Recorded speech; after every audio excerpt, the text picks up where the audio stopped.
Nathalie Marquet et Dominique Bonnet, première épouse de Jean-Pierre Pernaut, se sont réunis aux côtés de leurs enfants respectifs ce 18 mars pour rendre un nouvel hommage au défunt journaliste. Le 2 mars 2023, cela faisait déjà un an que la France perdait le présentateur Jean-Pierre Pernaut, décédé à l'âge de 71 ans. Victime d'un AVC, il souffrait depuis plusieurs années de problèmes de santé. En ce triste jour anniversaire, sa veuve avait décidé de passer du temps avec leurs deux enfants, Lou, né en 2002, et Tom, né l'année suivante. Très active sur les réseaux sociaux, la fille aînée du couple rend régulièrement hommage à son père, qui lui manque beaucoup. En ce 18 mars 2023, c'est toute une ville qui a décidé de célébrer la mémoire du présentateur vedette du JT de TF1. Le nom de Jean-Pierre Pernaut, originaire d'Amiens, est désormais celui de l'Office de tourisme de la ville. Plus d'une cinquantaine d'Amiénois se sont réunis pour l'occasion, mais pas seulement. Paul-Éric Decles, vice-président d'Amiens Métropole, a eu la chance de recevoir les personnes les plus proches de Jean-Pierre Pernaut, à savoir Dominique Bonnet, sa première femme, accompagnée de leurs deux enfants, Julia, née en 1978, et Olivier, né en 1981, mais aussi sa dernière épouse, Nathalie Marquet, et leurs enfants Lou et Tom. CIST officiel, l'office de tourisme porte le nom de Jean-Pierre Pernaut. Sur son compte Instagram, le vice-président d'Amiens Métropole a partagé plusieurs photos de l'événement.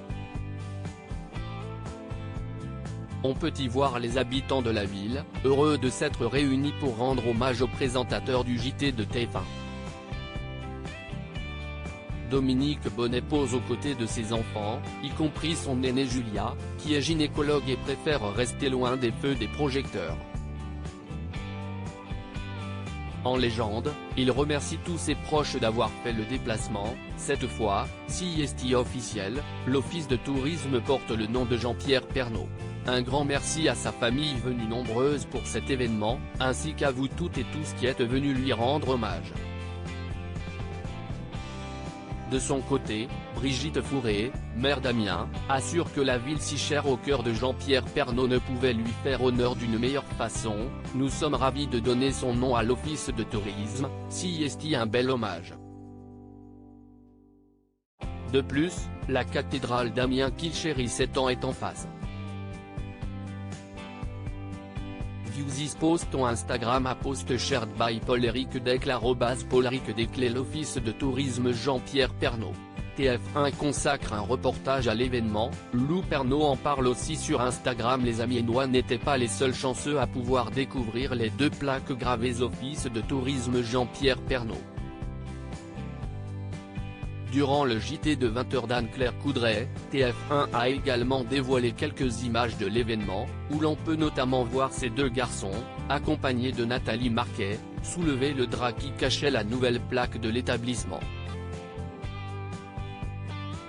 Sur la story de son compte Instagram, Lou Pernaut, la fille du défunt présentateur, a aussi partagé les coulisses de cet hommage. Elle a notamment pris une photo de sa maman en train de dédicacer son livre, un cliché de son frère qui répondait aux questions de France Bleu ou encore la plaque gravée au nom de son père. La classe par contre. Je suis trop fière, a-t-elle commenté. TF1 article écrit en collaboration avec 6 médias à lire aussi sur Mon paradis sans toi, cette nouvelle promesse faite par Nathalie Marquet à Jean-Pierre Pernaut presque un an après sa mort.